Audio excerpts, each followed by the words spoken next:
welcome to In Touch with Durham County. I'm Deborah Craig-Ray, General Manager of Strategic Planning and Innovation. Thanks to Zoom, here we are, socially distancing and bringing you some important information to help you through these times. Today, we are pleased and honored to have as our guest our new County Commissioner, Neda Alam, and I'm looking forward to our conversation. In our second segment, we'll hear about our fabulous new main library from Director Tammy-Baggett-Best. Commissioner Alam, welcome to In Touch. We're delighted to have you join us today. Thank you so much, GM Craig-Ray. It's an honor to be able to join you. So let's just start with this. For people who may be new to Durham and may not be aware, you were elected last November and sworn into office in early December, all in the middle of a pandemic. We will speak about that in a minute, but please just tell our viewers a little bit about your background, if you would. Absolutely. So I actually am an immigrant to this country. I moved to the States when I was 5 years old, product of public schools in the Triangle area, a graduate from NC State in Sustainable Materials and Technology. And honestly speaking, I never thought politics was where I was going to end up. I was headed into the field of tech and sustainability. However, in 2015, I lost my three close friends, Thea, Yasser, and Razan, in the Chapel Hill shooting. And that's what really triggered for me to get involved in politics and start organizing. And through those years of community-based organizing, I decided to run for office myself. And now I'm here able to serve as your county commissioner. Well, that is really amazing, and thank you for sharing that. So I understand your interest in politics, but specifically, what called to you as a county commissioner? I think for me, what was really calling was that folks tend to focus on what happens at the federal and national level of politics. However, our local politics and our local government is where we have a most direct impact on people's lives. And we're impacting people that are our neighbors, our friends, our teachers. And that's what really appealed to me to get involved at the local level. And for Durham County, we've been such an innovative and progressive county. And to be able to be part of that change was really what inspired me to run for office. Very good. So, what was it like to run a campaign during a pandemic? I mean, there was no rule book on that issue. So, how did you connect with voters in the campaign season? Yeah, well, also our primary for Durham County was like a sprint with filing in December, and the primary was the first week of March. So even though in the time of the race, it felt like it was taking forever, like just constantly at events, community events. And this is like right before the pandemic hit was the primary. And immediately everything shifted like a week after the primary election. So being able to still campaign and support other candidates running, because in Durham at least, we didn't have any opposition in the general election. Mm-hmm. So still looking at how do we still engage with voters and make sure that we're not, just, oh, I already won my election, I'm going to go sit back and relax, but actually looking at there's other races that are happening in our state that still need our voices to be heard. And it was different in a pandemic, but it was exciting to see how folks were engaging via Zoom, via Facebook Live, Mm-hmm. Instagram, Twitter, really using social media as best we could. Yeah, well, we certainly learned a lot during that process, and we continue to learn a lot. So, can you share with us some of your, I guess, passion projects or interests? I recall you speaking about education, restorative justice, poverty as a few examples. Yeah, absolutely. Education is definitely a huge focus for me. As a product of public schools, as I mentioned, I know how valuable our teachers and our public school systems are to making sure that all of our children have access to achieve their dreams and be successful. And that's why, Durham County is so great to have such wonderful public schools, wonderful educators, and being able to support them to do the best job that they can is a priority of mine. And one of my passion projects that we were actually able to support this budget cycle was the new Immigrant and Refugee Services Coordinator position, Mm-hmm. which is joint with the City Council. And this is a position to really amplify the voices of our immigrant and refugee communities who are often left out of the conversation and don't have access to the resources they need due to language barriers, citizenship status. So for Durham County to be at the forefront of those conversations and hiring someone who can help folks with properly filing your taxes, how to enroll your kids in school, how to make sure that you're able to adjust to your new life here in Durham as best as possible is a really great way to start off my first term. Yeah, very, very exciting that we're able to open doors for so many people. Yes. So, what has surprised you most about being a county commissioner? I'm sure you had some expectations ahead of time, but what has been most surprising? I think what's been most surprising is I knew how impactful local government is, but really getting into the depth of how many people we touch on a daily basis. Local government is actually, it's like a vein in this human body system that we are touching everyone. We are the central nervous system, essentially, of making sure that people have the resources they need to live a successful life, from our health department to social services, our sheriff's department, criminal justice resource center, of making sure no matter what stage you are in your life, whether you're a child, whether you're a formerly incarcerated person, or a teacher or nurse, that Durham County has a support system readily available for you. Mm-hmm. Mm-hmm.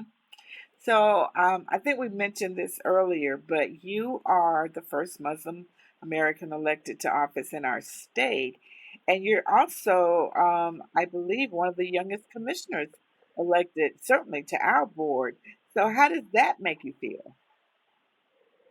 Yeah, I'm the first Muslim woman. We've had some Muslim men elected before to office, but it's definitely inspiring to know that, like, my election and being able to be in this seat is opening doors for more women and for younger people to get involved in office. And it's also very humbling to know that the reason that I'm here is because of the sacrifices of so many people before me, of so many women who sacrificed for even our right to vote, Yeah. um, and led to this moment for me to be able to run for office and serve in this position.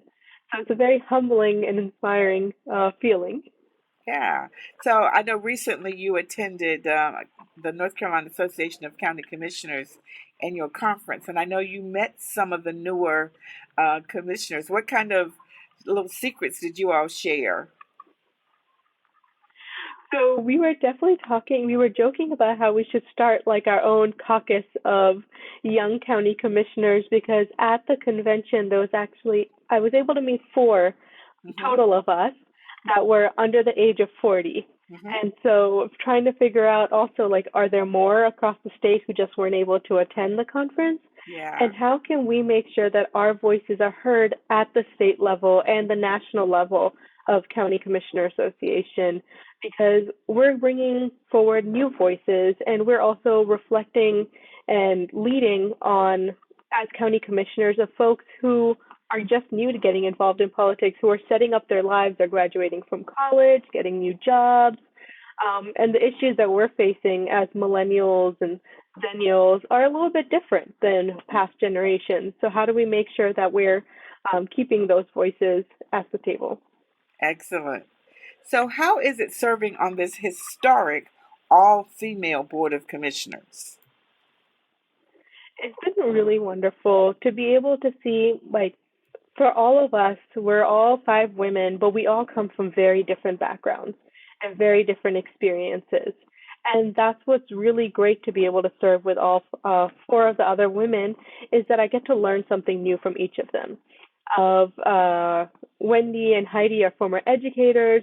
Brenda is an executive coach. Naima Sheena has had so much experience working in the government and working on budgets. So being able to learn from their experiences, especially as a younger commissioner, and build off of that in my leadership. Excellent. Now, people may not know it, but commissioners don't just go to one board meeting. They just don't serve on the board of commissioners. They serve on many other boards. So what are a few of the boards that you currently serve on? So I currently serve on a few of them are the Public Health Board with our Director of Public Health, Rodney Jenkins. I serve on the Criminal Justice Resource Center Board. I also serve on the Open Space and Trails Board. So those are just a few of them that have been like really great experiences because, for example, the Open Space and Trails is one that you don't really think about on a daily basis. That would fall under local government of how do we make sure that everyone has access to walkways? How do we make sure everyone has access to parks and green areas to play? Because it actually does have an impact on people's mental health well-being, on people's access to more resources when there are those green spaces available for them. Yeah, that's a very good point. So, with the schedule that you have to keep now, how do you spend your spare time, or do you actually have much spare time? So I do still have another job that I maintain. That's one of the parts of being a younger elected is balancing another job while being an elected.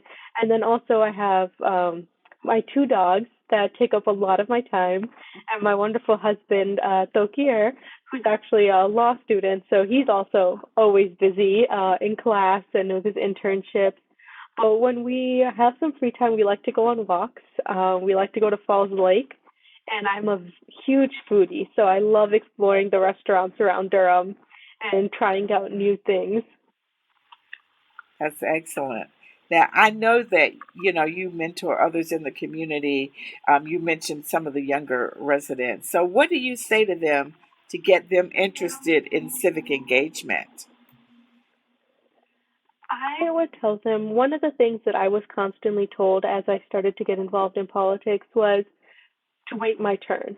And I want to tell folks that your turn is whenever you are ready, Hmm. and not to let anyone tell you to wait your turn because if you have a vision and if you have the drive to push for change, then it is your turn because that is how we continue to see change in this country is when young folks have stepped up to the table throughout generations. It's, a lot of these our movements are led by young folks.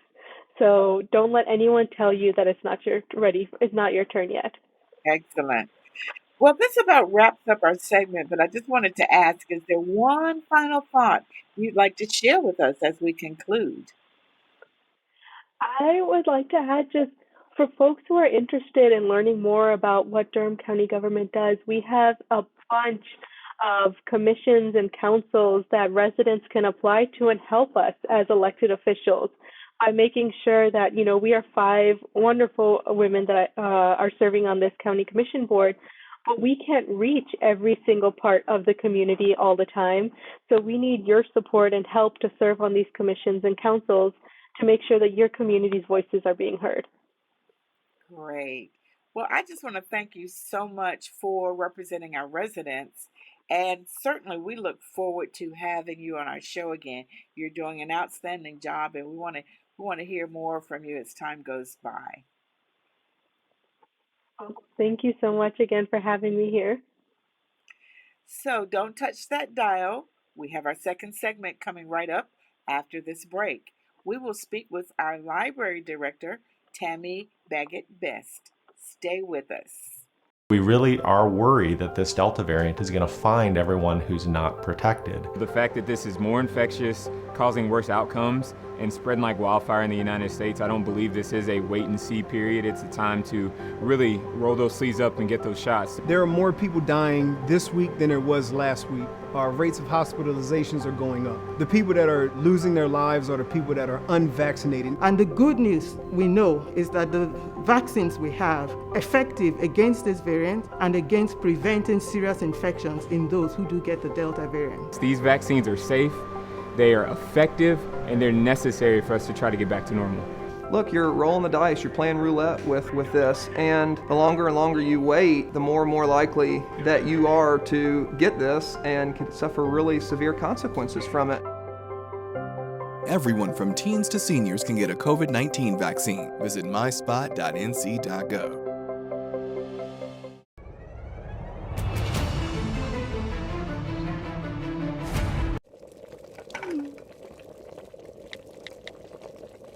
Me acabo de enterar que es su turno para que se pongan la vacuna. Sí, mamá, tienen que sacar su cita. Pero dicen que se siente uno mal cuando le ponen la vacuna. Es normal que sientan algunos síntomas luego de aplicarse la vacuna, porque eso significa que el cuerpo está generando la protección necesaria contra el virus. Sí, a la mamá de Pedro se la pusieron y le dio un poco de fiebre el primer día, pero ya está bien. Deberíamos hacerle caso a los muchachos.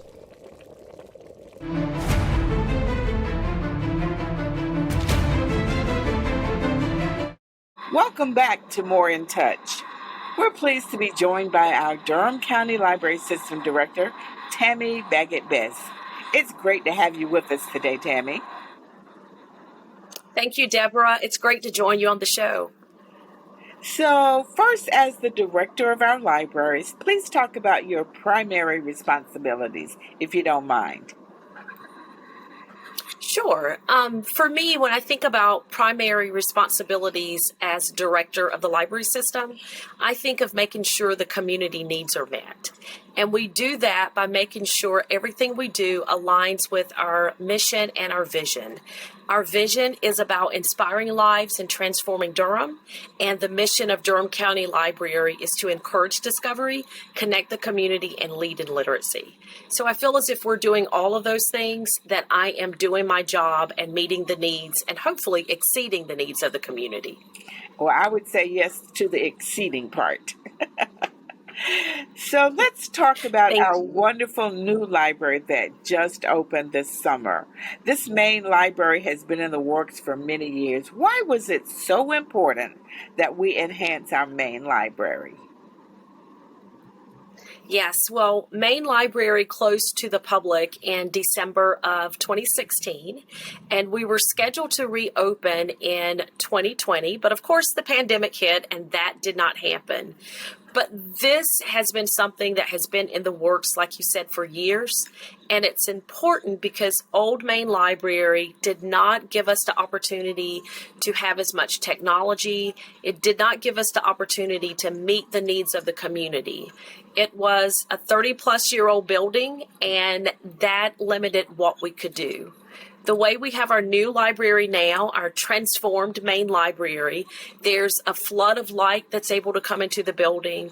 There are collaborative workspaces. There's all kinds of technology, including our 3D maker labs, all kinds of technology that's there for the public. Fantastic. So, in 2020, we were poised to open, and Governor Cooper shut down all libraries in early March as COVID began to impact the world. What did you and your staff do to pivot during those early months of the pandemic? Thank you for bringing that up. Yes, that was definitely a challenging time for library staff, but we also saw it as a real opportunity. We wanted to make sure that we were able to get as many resources in the hands of our customers as possible. So a couple of things that we did, we started to offer library takeout, and that's where customers could come into the lobby of our building and they could pick up their items that they had placed on hold. And that worked out really well, offering that at each location. It was a huge task for staff to pull all of those items. At that time, we would also quarantine the items when they were returned. So we did a lot of that. Mm-hmm. And then we also offered Lib Chat, and that's where people could submit questions or call in or text questions to get any answers they needed. And during that time, we would receive a lot of questions about COVID that we could either answer or we could direct them to the appropriate resource for that. And then another thing we did, and this was one of the most exciting things, and we're still doing this now, and that is our virtual programs. That opened up a new world for us. We were still able to provide those educational and entertainment needs for the community through a virtual platform. Mm-hmm. And it was welcomed, and we have reached a new audience with that as well. Fantastic. Now, just this spring, you were finally given the go-ahead to plan the grand opening. But I can imagine that your plans were scaled down from what you thought you were going to do last year. Yes, they were scaled down very, very, very much. They were scaled down a lot. We wanted to make sure that when we open our doors, that we were being as safe as possible for our customers and for the staff. We had a small ceremonial event with the ribbon cutting that included the commissioners, the county manager, some of the department heads, our Friends Foundation and Board of Trustees. And following that, we opened our doors to the public and we welcomed in nearly 1,000 people that day. So it was well worth it, but I could not imagine if we had done it the traditional way, how we would have been able to do so safely. And once we opened the doors, it wasn't 1,000 people, of course, coming through at one time. It was enough that it could be social distance. We had screening take place at the door, and we felt like we were finally welcoming everyone into the living room of Durham County. It's a huge living room. Excellent. Now, I heard that several former library directors were able to join. Who were they? Yes, we were very fortunate that all of the former library directors joined. We had Dale Gaddis, Philip Cherry, Skip Auld, and Priscilla Lewis joined for the event. And that was wonderful for them to share in this celebration. I like to say that the success of Main Library is really built on the shoulders of all of the directors. And that just gives me great excitement that they could participate in this as well. Wonderful, wonderful. Now let's talk about what makes this library so special. So for young children, what areas would be welcoming to them and their parents? Well, what we're finding now is that everyone is just enjoying viewing every level of the library just to explore and see what the library has to offer. Yeah. When you enter the library, you actually enter on the second floor, and that space has our children's department. There's a light, bright wall for children to play with. There's an inclusive play area with a magnetic wall with different things that they can move around that has different shapes and different animals. And they are really loving that experience. There's also, of course, a lot of books for them to check out. There are the computers for them to use. And we have a huge area for programming. And when we're not doing programming in that space, it's just a welcoming space for children to sit with their families and enjoy the atmosphere of our library. Yeah. And so I know from my visit earlier, there's a nice area for our young adults. Talk about the resources for our young adults. Yes, that is also another fabulous space, and that is located on our first floor. And they have a bank of computers that they can use for homework or whatever purposes they seem to want to have an interest in at that time. And we also have computers specific for gaming. And of course, you know, the young adults love gaming. Oh, yeah. And we have books, of course, and videos. And in the teen space, there is also a maker lab. And that is a space where some 3D printing can take place and other programs related to STEAM activities can take place. So it's just an exciting environment. It looks great, very inviting for the teens, and they have been really enjoying that space so far. Great, great. Now, I know you've got a couple of performance stages. What's envisioned for those areas?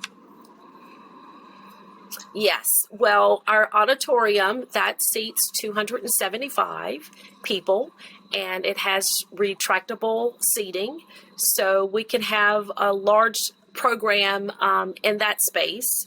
And we are hoping once we get past things with the pandemic that we can offer many programs in there with performers from storytellers to jugglers to guest speakers, authors. You name it, we want to be able to provide it at that location. We also have an area that is more open for programming. It's called our STEAM Stairs, and that is at the bottom of the third floor leading up to the fourth floor. And it opens up into our 3D Maker Lab space. And you can sit on that section of the stairs for a pop-up program. So that's another interesting program space that's there. Yeah. So I believe our residents would be very excited to hear about your outdoor spaces. Can you talk about that? Yes, people have been driving by Main Library looking at our outdoor patios and our rooftop terrace and really excited about that space. And it's so nice now to see people out there with their laptops and reading books and just enjoying on a nice summer day when it's not too hot, of course. Yes. But yeah, we have two patio areas that are being used by the public. One is right off from our incubator space, and the incubator space is specific for our entrepreneurial population or users. And we also have the rooftop terrace. It's a smaller space and it has some seating out there as well, and people are just enjoying that opportunity to sit and just read books and use their laptops. That is just so great. I can't wait to visit again. Overall, how are things You'll have going to come over one day with a great book, or just sit there and relax and enjoy the view. Yeah, well, I'm going to make a date and I'm going to do that. So overall, how are things going with your other branches currently? I would say that things are going fantastic at the other branches as well.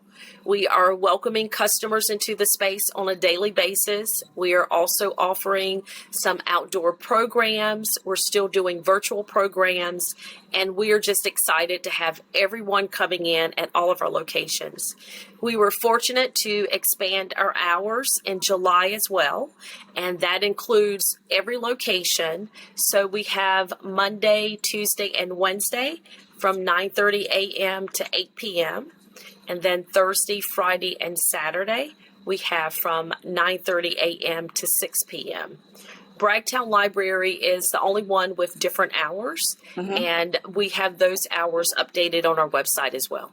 Very good, very good. Well, we're about out of time. Are there any final thoughts that you'd like to share with us as we conclude? I would just really like to thank the community for all the support they have provided to Durham County Library as a system, not just in us opening up our doors of Main Library, but through the years and especially through the pandemic. Customers have been so patient and understanding that we want to make sure that safety is priority one. So I just appreciate the community being patient with us. And I just encourage you, if you have not been to our Main Library, please come as soon as possible. Enjoy the location and be sure to visit our other locations as well. Absolutely. Well, we just want to thank you and your entire staff of the Durham County Library System. This is an award-winning library system, and we just appreciate all that you all do to enhance our quality of life in Durham County. Thank you. Thank you. So we're going to have you on again, as the library has been open a while, just to check in on how things are going. I look forward to coming back. Thank you, Deborah. Excellent. Well, that wraps up today's show. We want to thank you so much for joining us. We'll see you next time on In Touch with Durham County. Be safe and cheers.